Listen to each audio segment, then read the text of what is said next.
Un dimanche politique dans 64 minutes, c'est notre grand angle.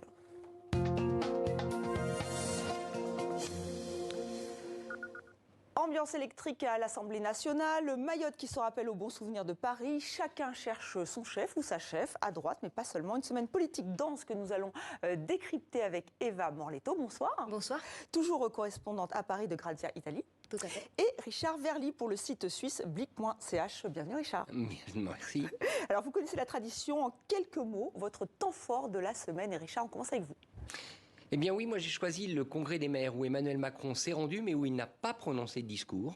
Il a reçu ensuite une délégation de maires à l'Élysée. Pour moi, ça reste très révélateur. Il y a ce malaise depuis le début du premier mandat d'Emmanuel Macron avec les territoires, mais surtout avec les élus locaux. On voit bien que là, le courant passe difficilement. La rupture, la disruption qu'Emmanuel Macron voulait incarner, eh bien, elle ne passe toujours pas au niveau des maires. Et je pense que c'est un problème parce que c'est de cette réconciliation dont Emmanuel Macron aurait besoin pour au fond, reconnecter avec les Français. Et à ce congrès, on a vu qu'il n'y arrivait toujours pas. Voilà pour votre séquence. La vôtre, Eva? Moi, ce que j'ai retenu, c'est ce balayage, ces pauvres propositions de loi de Marie Caron qui voulait interdire la corrida, qui était mis de côté de façon assez brusque. Et parce que je l'ai retenu parce que c'est quelque chose qui est un miroir de la nation entière. Ça ne limite pas à l'hémicycle de l'Assemblée. Mais en fait, on nous parle d'une France que finalement se parle avec difficulté depuis déjà un bon moment. Donc la France du parisianisme contre la ruralité, la France de l'écologie et du progressisme contre les traditions locales. Voilà. Donc, et finalement, ça s'étend bien au-delà du contexte politique. Finalement, on l'a vu, vous êtes ça semblait...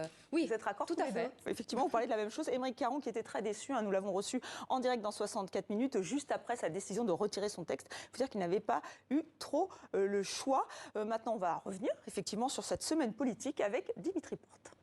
Si la maison brûle chez les Républicains, il faut peut-être... Nous avons besoin de reconstruire cette maison. Et si le message politique n'est plus assez clair, il faut peut-être... L'heure est venue d'une rupture. Et si tout le parti est uni, il y aura peut-être de l'espoir. Un seul objectif, la victoire à l'élection présidentielle de 2027. L'élection du nouveau président chez les Républicains, c'est dimanche prochain. Si vous voulez, Aurélien Pradier, faites le choix 1, Bruno Retailleau, le choix 2, Éric Ciotti, le choix 3, faites vos jeux.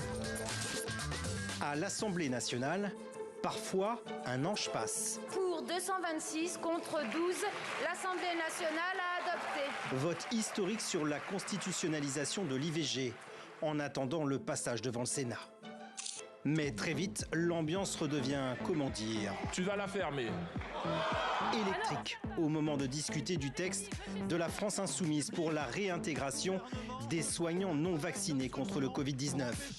La cocotte minute repart en ébullition.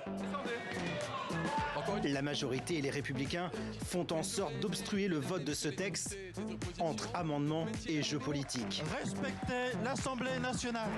À minuit, fin des débats. Vendredi matin, Emmanuel Macron met tout le monde d'accord. Si les scientifiques aujourd'hui et les médecins et les soignants nous disent c'est souhaitable d'un point de vue scientifique de réintégrer ces soignants, il faut que le gouvernement le fasse, ça n'est pas un choix politique. Ainsi va la France au pays du 49-3 et des motions de censure avortées. Oui, le 49 alinéa 3 dégainé 6 fois, une ambiance délétère, en tout cas électrique dans l'hémicycle. Est-ce que c'est tenable, Eva Morletto? Alors, il faut voir, parce que justement, c'est pas seulement une question de 49.3 qui était déjà employé, comme vous le rappelez, 6 fois, mais c'est aussi une question d'opposition continue de la part du gouvernement et d'obstruction sur tous les amendements qui menacent la tenue. Et ça, on voit bien que ça devient qu'un jeu politique et en défaveur de ce qui sont les mesures prises. Là, dans le chaos, qui d'ailleurs, il y a Olivier Véran qui a dit que ça faisait 12 ans qu'il ne voyait pas une telle tension au sein de l'Assemblée, on a vu qu'on a mis de côté celui qui était le centre du débat, c'est-à-dire ce débat sur la Sécu et sur les budgets de la sécurité sociale. On a vu qu'il y a 545 millions d'euros qui ont été mis sur la table, qui se rajoutent à d'autres 570 millions qui étaient déjà mis sur la table avant. Ça fait 1 milliard d'euros, mais on a aujourd'hui toutes les associations médicales, etc., qui disent que c'est pas suffisant. On oublie le fond voilà, du sujet. on oublie le fond du sujet. Et est-ce que donc ceux qui siègent aujourd'hui à l'Assemblée ont la maturité pour continuer à gouverner ces pays, à proposer des lois sur ces pays et en débattre. On a quand même ce doute. Surtout qu'aujourd'hui, on a une majorité qui est constituée un peu comme un château de cartes, un peu bancal, entre les macronistes et LR. Jusqu'à présent, on a débattu des choses qui pouvaient plaire aux Républicains. Par exemple, le débat de Darmanin sur la sécurité ou encore posticiper l'âge de la retraite, etc. Qu'est-ce qui va se passer quand il y aura des réformes? Pour l'instant, Macron a tenu un peu la barre à droite. Mais ça va être de plus en plus compliqué. Richard Verly, vous partagez cette analyse? Je pense que surtout Emmanuel Macron, une fois de plus, il est l'origine et il essaie d'être la solution. L'origine du problème est la solution.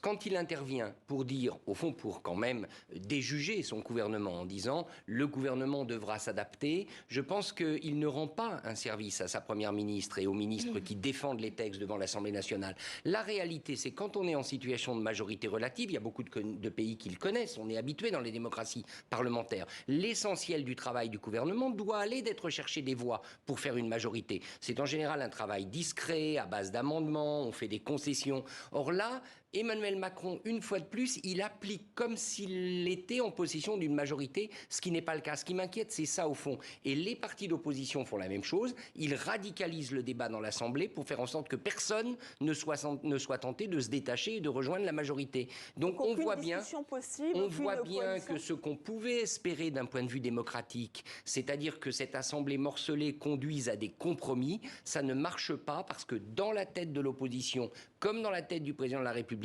ça reste un système majoritaire, c'est-à-dire que l'exécutif ordonne et l'Assemblée doit décider. Or, aujourd'hui, ce n'est pas possible. Alors, un mot de cette affaire qui est revenue dans le jeu, le sparadrap McKinsey, pour reprendre un mot de mes confrères.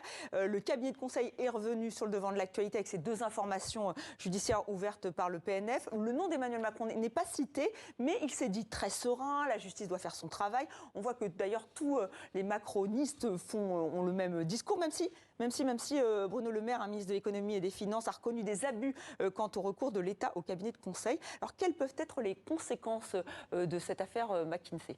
Alors, pour l'immédiat, pour Macron, il n'y a rien, dans le sens qu'en plus, il est protégé par l'article 67 de la Constitution, donc il a une immunité. Mais il faut voir si, au fur et à mesure, il peut y avoir un empoisonnement de son jeu politique à cause de ça. Pourquoi? Parce que le fait d'avoir favorisé et avoir payé un cabinet de conseil qui, quand même, entre 2011 et 2020, ne s'est pas acquitté d'impôts en France et qui, en 2020, a quand même gagné 18 millions d'euros en France et qui ont été, donc, tous les bénéfices ont été externalisés sur des comptes offshore, probablement dans un paradis fiscal américain. Ça pose un problème parce qu'on a d'un côté un État qui officiellement, un gouvernement qui officiellement dit combattre les paradis fiscaux et ces systèmes de lobby, etc. Et de notre côté, on a une sorte de connivence avec le monde des lobbies financières, le monde des lobbies de pouvoir. Et ça, à long terme, je ne pense pas que ça pose un problème immédiat parce qu'en ce moment, les Français ont d'autres soucis, le pouvoir d'achat, l'inflation, la crise énergétique, mais sur le long terme, ça peut empoisonner la vie politique du parti au gouvernement. Le Renaissance. Richard Verly, est-ce que vous pensez effectivement que c'est un sparadrap ou est-ce qu'il a beau dire la justice fait son travail, peut-être que la justice va mettre beaucoup de temps?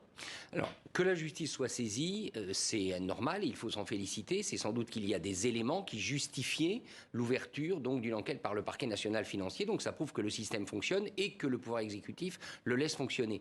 Après, je crois qu'il y a deux questions. La première, dont on n'a toujours pas la réponse, c'est est-ce qu'il était légitime, justifié de recourir à des cabinets de conseil. Oublions un instant le nom de McKinsey, je vais y revenir. Autrement dit, est-ce qu'il y avait des missions que seul un cabinet de consultants externes pouvait acquitter et dans quelles conditions il les a acquittées? Très franchement, moi j'ai regardé, j'y vois pas toujours très clair. Et là, je pense que c'est la faiblesse du gouvernement et la faiblesse d'Emmanuel Macron, d'autant qu'il a été conseillé à titre gracieux à un moment donné par des gens de McKinsey. Après, il y a un deuxième problème, c'est le nom McKinsey, il faut quand même le dire. Si ce cabinet s'appelait Dupont ou Durand, ça n'aurait pas le même écho. C'est McKinsey, c'est la puissance globale, c'est la multinationale américaine, par ailleurs impliquée dans pas mal de scandales de corruption à travers le monde. Donc là, je crois qu'il y a un problème. À l'avenir, si ce gouvernement décide de recourir, encore une fois, pour des raisons qu'il faudra expliquer à des cabinets de consultants, il vaudrait peut-être mieux pas regarder du côté de McKinsey.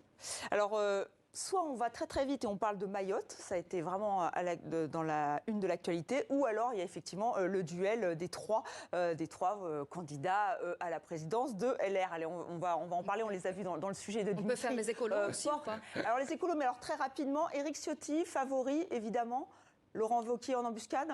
Non, mais au-delà, la difficulté, c'est que cette droite n'existe plus. Elle n'est juste plus audible. Les trois candidats que vous avez montrés, est-ce que si vous interrogez quelqu'un dans la rue, est-ce que cette personne peut vous dire « Oui, j'ai retenu les formules d'Éric Ciotti, je sais qui est Pradier, je sais qui est... » Non, la difficulté, c'est que tout ça, ça devient une chapelle. La droite parlementaire traditionnelle devient, au fond, une sorte de tribu un peu assiégée qui n'arrive pas à trouver sa place entre Emmanuel Macron, d'une part, et d'autre part, le Rassemblement national. Donc c'est ça le sujet. Comment reconstruire un parti qui, au fond, pour l'instant, n'arrive plus à montrer sa pertinence. Et aucun des trois candidats, pour l'instant, n'ont fait la démonstration qu'ils pouvaient la réincarner. En tout cas, ce sera un homme qui sera à la tête des Républicains. On le saura le week-end prochain. En revanche, pour les Verts, les écolos, Eva Morletto, ça sera une femme, ça c'est sûr. Et c'est Marine Tondelier qui arrive en tête. Pour l'heure, effectivement, des voix des adhérents. J'avais un peu moins de 50%, 47% oui, ou presque. On attend. Oui. Qu'est-ce que vous en pensez? Oui, l'élu de Hénin-Beaumont, que c'est une commune très populaire en France, politiquement. Et alors, ce qui me frappe, c'est que c'est quand même la candidate de Julien Bayou. Deuxième, il y a Sophie Boissière, que c'est la candidate de Jadot. Donc, ça laisse en dernière position quand même la candidate appuyée par Sandrine Rousseau. Ce qui nous dit quand même plusieurs choses sur l'orientation qui va prendre le parti écologiste prochainement. C'est-à-dire rester dans ses fondamentaux. Rester dans ses fondamentaux, refonder une grande partie écologiste, prendre très probablement les distances de la NUPES et c'est courir comme chevalier seul lors des européennes.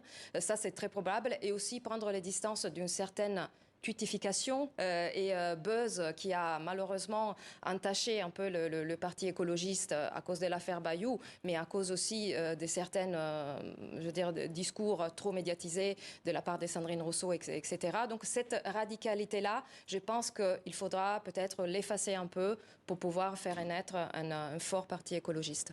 Moi, je fais le constat inverse, Eva. C'est-à-dire, je pense que le choix de Marine Tondelier, c'est un non-choix.